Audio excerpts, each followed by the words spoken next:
इससे मुझे तो कम से कम पूर्ण विश्वास है कि जब भी सुप्रीम कोर्ट इसका निर्णय करेगा जो जल्द आने वाला है, उस निर्णय में राम मंदिर निर्माण का मार्ग प्रशस्त हो जाएगा। लेकिन सर, जो मुस्लिम पर्सनल लॉ बोर्ड के वकील हैं, उन्होंने कहा 1855 के टाइम पर हिंदू मुसलमान दोनों वहाँ पर पूजा करते थे। मुसलमान मंदिर के अंदर नमाज पढ़ते थे और हिंदू बाहर पूजा करते थे। इसको कैसे आप देखते? देखिए, ये तो कहने की बातें हैं। उन्होंने इसके संदर्भ में क्या साक्ष्य प्रस्तुत किए वो एक अलग विषय है। मैंने तो उससे बहुत पहले उनका कैलेंडर, हो सकता है राजीव धवन साहब का कैलेंडर 1800 ईस्वी से शुरू होता हो, लेकिन राम जी का इतिहास तो हजारों लाखों वर्ष पुराना है। और अगर हम लिखित इतिहास की बात करें तो 5000 वर्ष से तो भारत की पूरी जानकारी इतिहास में दर्ज है। और ये कहानी तो शुरू होती है 1523 ईस्वी में, जब वहाँ पर बाबरी मस्जिद तो उसके पहले नहीं थी।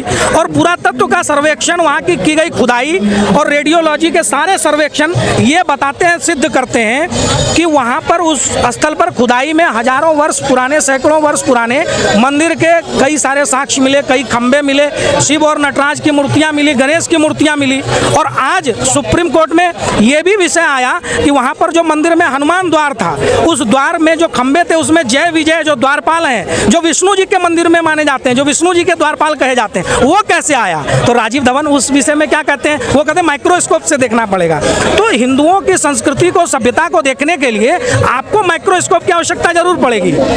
लेकिन सर, धवन ने यह भी कहा कि वहाँ पर रामचरितमानस में, राम मंदिर पर वहाँ पर कोई जिक्र ही नहीं है कि वहाँ पर राम जी का जन्म हुआ था। उन्होंने रामचरितमानस पढ़ा, उन्होंने तुलसीदास जी के रचित बाकी शब्दावली, दोहावली और बाकी ग्रंथों को नहीं पढ़ा, क्योंकि वो सुविधा की राजनीति से जुड़े हुए लोग हैं, सुविधा के हिसाब से तथ्यों को प्रस्तुत करते हैं। और सवाल तो वही है, एक तरफ वो कहते हैं कि राम है नहीं, ये रामायण और रामचरितमानस काल्पनिक है, दूसरी तरफ कोर्ट में अपनी सुविधा के लिए उसी काल्पनिक, तथाकथित काल्पनिक ग्रंथों का जिक्र करते हैं। तो ये दोहरा चरित्र है, कोर्ट में सबूत चलते हैं। और एक और बात मैं कह दूं कि ये कुछ लोगों के लिए, राजीव धवन जिनके वकील हैं सुन्नी वक्फ बोर्ड और तमाम मुस्लिम पक्षकार और कांग्रेस पार्टी या दूसरे लोगों के लिए जो राम मंदिर के पक्ष में नहीं है या कभी मुखर होकर के नहीं बोलते, उनके लिए यह संपत्ति का विषय होगा कि यह प्रॉपर्टी किसकी है। लेकिन हमारे लिए और देश के 100 करोड़ जनता के लिए, हिंदुओं के लिए, ये उनकी आराध्य की जन्मस्थली है, उसके आस्था से जुड़ा हुआ विषय है। और भारत के संविधान ने हमें इजाज़त दी है, हमारे